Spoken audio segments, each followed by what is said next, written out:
Hey my friends, Shannon back at you, December 19th and ever so close to the big day. Just sitting here on my day off in the backyard, and I'm reviewing one of my favorite books from New Year's Eve, the readings.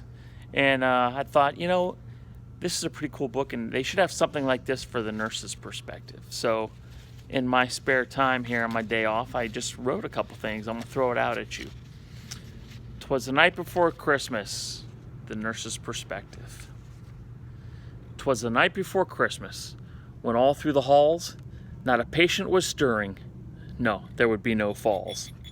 The fluids were hung on the IV poles with care, with hopes that break time soon would be there. The patients were all nestled and snug in their beds, while visions from the dilaudid danced in their heads. With charge nurse so busy, and I in my chart, I'm not with my family, but they're still in my heart.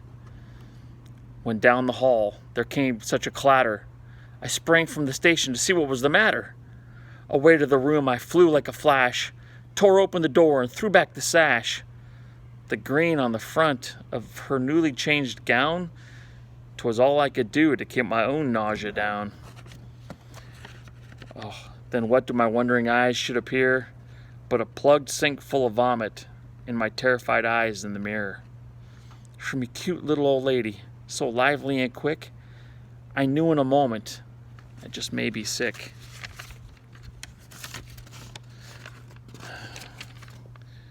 More rapid than eagles, the cursors they flew, and I whistled and shouted and called them by name. Now Virgie, now Rose, now Rick and Ann, on Cora, on Amy, on Cheryl and Jordan. To the top of the sink, to the splatters on the wall, now wipe away, wipe away, wipe away all. As the dry leaves that before the wild hurricane fly, when they meet with the obstacles mount in the sky, so into the room the cursors they flew, with a cart full of antiseptic and some Zofran too.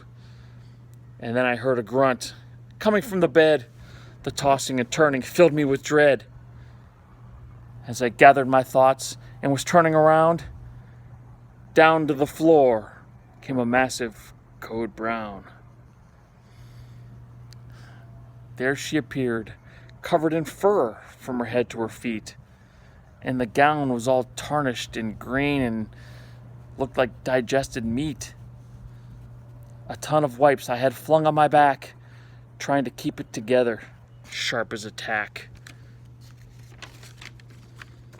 Her eyes, how they twinkled, her dimples how merry, her cheeks were like roses, her nose on it like a cherry.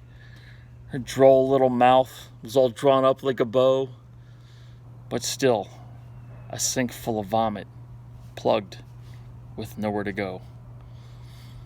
The mess before me made me grind my teeth.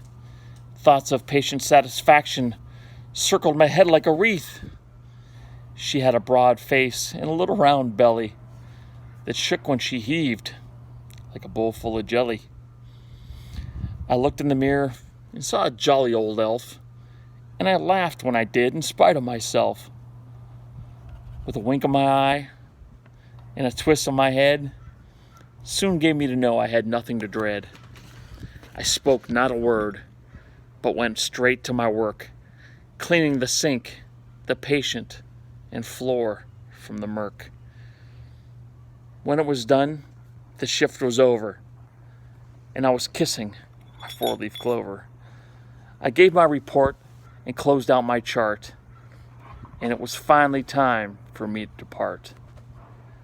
I sprang to the door, to my team gave a whistle, and away I flew like the down on a thistle. But I did exclaim when the elevator door movement was slight, Merry Christmas to all, and to all a good night. Merry Christmas. Talk to you soon.